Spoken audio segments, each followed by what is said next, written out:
व्यक्ति का सोचने, दूसरों के साथ संबंध बनाने और व्यवहार करने का तरीका ही व्यक्तित्व है। तो हेलो स्टूडेंट्स एंड व्यूअर्स, आज हम बात करेंगे व्यक्तित्व के बारे में। व्यक्तित्व क्या है? जैसा कि आपको पता है कि मैं अपने चैनल पर वीडियो डालता हूँ और 10th क्लास की अभी मैं फ़िज़िक्स कवर करा रहा था, साइंस, और साथ ही साथ मुझे साइकोलॉजी में इंटरेस्ट है, तो मैं उसका भी थोड़ा सा करता रहता हूँ। इसलिए साइकोलॉजी का मैं इसलिए बना रहा हूँ कि जो अभिभावक हैं वो इन चीज़ों को समझें, और ये जो मनोविज्ञान है वो जब जन सामान्य में आ जाए, लोग इसको समझने लगें, तो उनकी जो क्लियरिटी है उनके सामने आए, वो अपने बच्चों के व्यवहार को समझ सकें, लोगों के व्यवहार को समझ सकें और अपने जीवन में थोड़ा सा अच्छा फील करें और अपनी चीज़ों में मतलब प्लस एडिशन करें। तो आज हम व्यक्तित्व के बारे में बात करेंगे। व्यक्तित्व में भी सिगमंड फ्रॉइड ने व्यक्तित्व को किस तरीके से बताया, समझाया है। तो सिगमंड फ्रॉइड ने कहा कि हमारा जो व्यक्तित्व है उसके 3 घटक हैं, इदम, अहम और परा अहम। सबसे पहले हम बात करते हैं इदम की। तो इदम है शारीरिक इच्छाएं, जन्मजात इच्छाएं, वासनाएं। उन्होंने ये कहा है कि जब हमारी शारीरिक इच्छाएं मानसिक इच्छा पर हावी होती हैं तो इसे हम इदम कहते हैं। अब इसको हम लोग समझ लेते हैं कि शारीरिक इच्छा क्या है। भूख लग रही है, शारीरिक इच्छा है। प्यास लग रही है, शारीरिक इच्छा है। हमें कुछ न करना पड़े, पड़े पड़े लेटे लेटे हमारे पास भोजन आए, सारी सुविधाएं, एकदम व्यवस्था, टॉप क्लास चीजें आए, ये हमारी शारीरिक इच्छा है। वासनाएं, सेक्सुअल डिजायर्स, ये सारी शारीरिक इच्छाएं, तो ये आती हैं इदम में। अब समझ पा रहे होंगे आप कि शारीरिक इच्छाएं जब मानसिक इच्छा पर हावी होती हैं तो हम उसे इदम कहते हैं। जब व्यक्ति इदम के वशीभूत होकर के किसी कार्य को करता है तो वो क्या करेगा? उसको भूख लगी है तो वो चोरी करेगा, उसको पैसे की जरूरत है तो वो चोरी करेगा, उसको सेक्सुअल डिजायर है तो वो रेप करेगा। तो ये क्या है? इदम है। अभी उसको काम कौन करवा रहा है? इदम करवा रहा है। क्लियर? यानी कि पशुता है, वो भी वो मनुष्य नहीं है, वो पार्श्विक प्रवृत्तियां हैं, उसमें जानवर है। इदम क्या है? हमारे अंदर का जानवर। ठीक है, अब बात आती है अहम की। तो अहम क्या है? जब हमारी मानसिक शक्तियां हैं वो शारीरिक शक्तियों पर हावी हो जाती हैं तो हम इसे अहम कहते हैं। अब इसको समझेंगे किस तरीके से। जैसे हमारी शारीरिक इच्छा है कि हमें भूख लगी हुई है, और भूख लगी है, अभी मन में विचार आ रहा है कि भूख लगी है, ये आम का ठेला है और ये अकेला बूढ़ा व्यक्ति है, मैं इससे आम चुरा के भाग जाऊंगा, खा लूंगा। तो ये हमारा इदम है। अहम क्या कहता है कि भाई अगर मैंने आम चुराया तो ये जो बूढ़ा व्यक्ति है ये भले ही हमारा कुछ न करे, लेकिन हमको और लोग देख रहे हैं कि ये चोरी कर रहा है और हमको पुलिस में पकड़ के दे देंगे। तो वो क्या करता है कि अपने दिमाग में ये तर्क करता है कि मैं आम नहीं चुराऊंगा। किस लिए नहीं चुराऊंगा? इसलिए कि अगर मुझे आम चुराते हुए देख लिया तो मुझे चोर बताएंगे लोग, या पुलिस हमको पकड़ के ले जाएगी, या फिर लोग हमको समाज में गलत कहेंगे। तो वो इसलिए गलत काम नहीं कर रहा। मतलब इद शारीरिक इच्छा और मानसिक शक्ति है, उसके बीच में बैलेंस है, ऐसी स्थिति। इस तरीके से समझेंगे। ये है हमारी शारीरिक इच्छा, ये मैं बना देता हूं, ये है एक उत्तोलक मान लो इस तरीके से, और ये हमारी लटकी हुई है मानसिक इच्छा, मानसिक शक्ति, और ये है हमारी शारीरिक शक्ति। समझना, शारीरिक इच्छा जो है वो ये कह रही है, इदम जो हमारा है वो ये कह रहा है कि मुझे लगी है भूख और आम में चुरा के खा लूं। लेकिन दिमाग में फिर से जो मानसिक शक्ति है उसने काम किया, उसने कहा नहीं भाई, अगर हमने चोरी करी तो ये हमें पकड़ के पुलिस में दे देंगे। अब ये क्या है? शारीरिक शक्ति और मानसिक शक्ति के बीच में बैलेंस है। ठीक है, तो ये तुम्हारा आ जाता है ईगो, कि मैं चोरी किस लिए नहीं करूंगा? इसलिए नहीं करूंगा मुझे पुलिस पकड़ ले जाएगी। ठीक है, मैं रेप किस लिए नहीं करूंगा? इसलिए नहीं करूंगा क्योंकि मुझे पुलिस पकड़ ले जाएगी। तो ये क्या है? हमारी शारीरिक इच्छा मानसिक इच्छाओं के बीच में जब बैलेंस हो जाता है तो इसको हम कहते हैं ईगो। ईगो की कंडीशन है। तीसरी आती है सुपर ईगो या परा अहम। ये क्या है? अच्छा, अगर सामान्य तौर पे हम लोग देखें तो जो व्यक्ति है वो इदम और ईगो के बैलेंस पर ही रहता है नॉर्मली, कि वो भैया यथार्थवाद यानी वास्तविकता में अभी तुम हो, तुम जा रहे हो, तुमको बैग पड़ा मिला, 1 करोड़ रुपए हैं उसमें, तो तुम क्या करोगे? अगर कोई नहीं देख रहा है तो तुम क्या करोगे? उसको ला के अपने घर पे रख लोगे। ठीक है, ये तुम्हारा इदम है। और मतलब जब तक तुमको ऐसा कार्य करने का मौका मिलेगा कि आपको कोई देख नहीं रहा, तो आप उसमें क्या करोगे कि उसको कार्य को, गलत कार्य को करोगे। क्लियर? और अगर नहीं करोगे तो इस डर से नहीं करोगे कि भाई अगर मुझे कोई देख लेगा, मुझे चोर कहेगा, मुझे गलत कहेगा, सामाजिक रूप से हमें उपेक्षित कर दिया जाएगा, समाज में हमें गलत बताया जाएगा, इसलिए नहीं करोगे। तो जो अहम है वो क्या करता है? अहम वास्तविकता के बीच में संतुलन रखता है, मतलब इदम और वास्तविकता के बीच में बैलेंस रखता है। ना तो इदम को हावी होने देता है, ना ही अहम को हावी होने देता है। इन दोनों के बीच में बैलेंस रखता है। और जो व्यक्ति है वो यहीं पे स्टे करता है, अहम पर ही। ठीक है। तीसरी कंडीशन आती है परा अहम की। परा अहम का है सुपर ईगो। तो भाई इसको समझो थोड़ा। सुपर ईगो क्या है? कि जब हमारी मानसिक शक्ति है वो भारी हो जाए। कैसी हो जाए? भारी। मानसिक शक्ति शारीरिक शक्ति से अधिक प्रबल हो जाती है तो हम इसे सुपर ईगो कहते हैं। अब ये कैसा हो जाएगा? इस तरीके से, यानी कि मानसिक वाला भार ज्यादा हो गया और शारीरिक वाला भार अधिक हो गया, तो ये हो गया तुम्हारा परा अहम।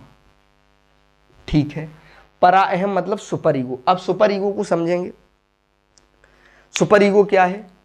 इसमें नैतिकता, आदर्श और मूल्यों की बात होती है। कैसे?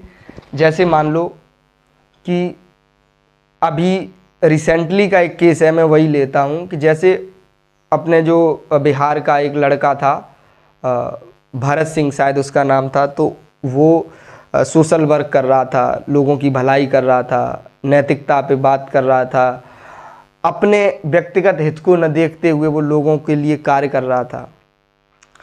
तो ऐसे जब मूल्य व्यक्ति के अंदर आ जाते हैं कि वो अपने व्यक्तिगत हितों को न देखते हुए क्या करता है? समाज के लिए कार्य करता है, नैतिकता की बात करता है, नियमों की बात करता है, तो इसे हम सुपर ईगो कहते हैं। अभी उस पर भी बात भरत सिंह पर भी हम आएंगे, भरत तिवारी पर, लेकिन उससे पहले हम इसको सुपर ईगो को समझ लेते कि सुपर ईगो है क्या।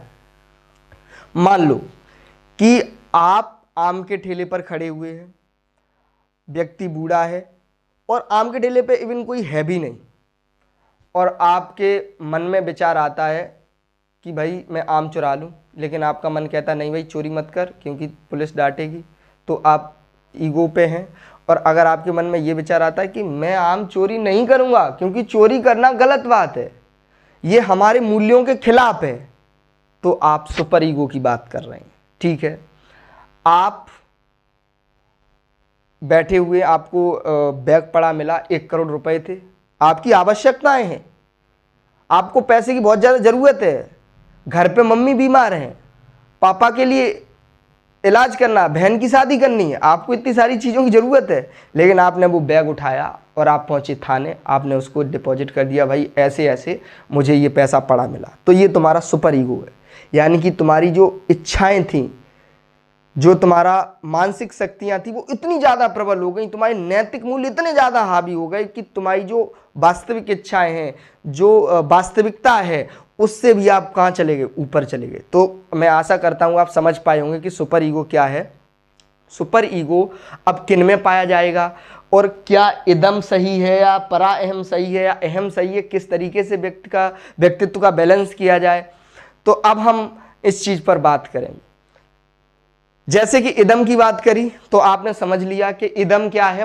पाश्विक प्रवृत्ति है, जानवरों की तरह व्यवहार करता है व्यक्ति इदम के वशीभूत होकर के, शारीरिक इच्छाएं बहुत प्रबल हो जाती। तो क्या आप इसको अच्छा बताएंगे? नहीं, ये कैसी है? खराब प्रवृत्ति है। ठीक है, अब बात आती है अहम की। अहम क्या है? कि वास्तविकता और जो शारीरिक इच्छा उनके बीच में बैलेंस है। तो ज़्यादातर जो व्यक्ति अपना जीवन यहीं पर व्यतीत करता है, चीज़ों को निर्णय इसी हिसाब से लेता है कि भाई मैं अपना काम भी चला लूँ और लोगों के सामने थोड़ा सा अच्छा भी बन लूँ और ये सारा करता रहूँ, तो मैं अपना जीवन आराम से जीता रहूँगा और समायोजन भी करता रहूँगा समाज में। आप देखोगे कि हालांकि मुझे कहना चाहिए कि नहीं कहना चाहिए, लेकिन मैं बताता हूँ आपको कि जैसे 4 सरकारी विभाग वाले लोग जब आपस में चर्चा करें तो वो ये चर्चा करते हैं कि भाई तेरी ऊपर की कमाई कितनी है, वो कहेंगे मेरी इतनी है, तुम्हारी इतनी है। तो वो आपस में चर्चा कर रहे हैं, उन्हें पता है यार ये गलत है, लेकिन वो चर्चा कर रहे हैं। फिर भी जब उन्हें रिश्वत दोगे तो वो खुलेआम थोड़ी लेंगे, वो टेबल के नीचे से लेंगे, वो चुपके से लेंगे, वो ऑनलाइन नहीं लेंगे, वो घर पे लेंगे या किसी बाबू को दिलवाएंगे। क्यों? क्योंकि उन्हें ये डर है कि अगर मैं पकड़ गया तो मेरी बदनामी होगी या मुझे पद से हटा दिया जाएगा। तो अब वो क्या कर रहे हैं, अपनी जीवन तो जी रहे हैं, रिश्वतें ले रहे हैं, नौकरी कर रहे हैं, लेकिन बैलेंस के साथ, न तो इदम को हावी होने दे रहे हैं और न तो अहम को हावी होने दे रहे हैं। तो दोनों के साथ बैलेंस कर रहे हैं और नौकरी कर रहे हैं, ठीक है। लेकिन ये गलत है, ऐसा नहीं करना चाहिए। एक व्यक्ति ऐसा है जो सरकारी पद पे नौकरी कर रहा है और वो क्या है, रिश्वत उसको कोई देता है तो उसको मना कर देता है कि भाई मुझे रिश्वत नहीं चाहिए, भले ही उसके बच्चे की फीस भरने को हो, भले ही उसका जो उसके घर पे बहुत ज़्यादा पैसे की आवश्यकता हो, लेकिन वो उस पैसे को नहीं लेता। कहता है कि भैया जितनी मेरी सैलरी है उतना ही मैं पैसा लूँगा, क्योंकि ये मेरे मूल्यों के खिलाफ है, इसको मैं नहीं लूँगा। तो ये पराअहम हो गया। अब पराअहम की एक बात ये है कि इसमें जब व्यक्ति ऐसा, देखो तुम्हारी सोसाइटी है, तुम्हारा जो विभाग है उसमें 90% लोग ऐसे हैं जो इदम और अहम के बीच में बैलेंस कर रहे हैं, यानी कि वो इसलिए गलत नहीं कर रहे हैं क्योंकि लोग उन्हें गलत कहेंगे, और तुम ठहरे एकदम सत्यवादी, एकदम आदर्शों में मूल्यों वाले, आदर्शों पे चलने वाले। तो जब तुम कार्य करोगे तो तुम्हें वहाँ पे समायोजन करने में बहुत समस्या आई है। 20 लोग वो बैठे हुए भ्रष्ट लोग, तो उनके बीच में आप चर्चा नहीं कर पाओगे, उनके बीच में बैठ नहीं पाओगे। जब भी आप चर्चा करोगे, बैठोगे, तो तुम अपने आप को अलग थलग फील करोगे। तो इनको जो पराअहम वाले व्यक्ति होते हैं उनको समायोजन में समस्या आती है, ठीक है। इदम वाले को भी समस्या आएगी समायोजन में। समायोजन अच्छे से कौन कर पाता है? अहम वाला। क्लियर। दूसरी चीज, अब जैसे हम बात करते हैं कि अगर किसी व्यक्ति का सुपर ईगो बहुत ज़्यादा हावी हो जाता है तो कभी कभी क्या होता है, व्यक्ति ये समझ लेता है कि मैं सही हूँ यार और ये सब गलत है। जैसे अभी की भरत सिंह के साथ हुआ, उसको बोलते कि वो मानसिक रूप से विकृत हो गया। तो वो मानसिक रूप से यार विकृत नहीं था, उसने ये समझा, उसने बहुत जगह गुहार लगाई कि भाई पहले जो उसकी समस्याएं थी, सोशल मुद्दा उन्हें लेकर के वो विभिन्न ऑफिसों में गया, सारी जगह गया। जब किसी ने उसका नहीं सुना तो उसने, मतलब एक पर्सनैलिटी डिसऑर्डर होता है कि भाई वो दूसरे की व्यक्तित्व में घुस जाता है। आदमी सोचते सोचते सोचते सोचते दिमाग में इतना उसके बारे में सोचता है कि उसके व्यक्तित्व में ही घुस जाता है। तो उसने समझ लिया कि भाई मैं तो भगत सिंह हूँ और उस समय उनने क्रांति लाए थे और अब मैं क्रांति लाऊंगा और मैं क्या करूंगा, इन सभी जो भ्रष्ट नेता हैं, जो भ्रष्ट अधिकारी हैं, इनसे मैं देश को या अपने गांव को या अपने समाज को आज़ाद कर दूंगा और मतलब कुछ देश के लिए अच्छा करूंगा।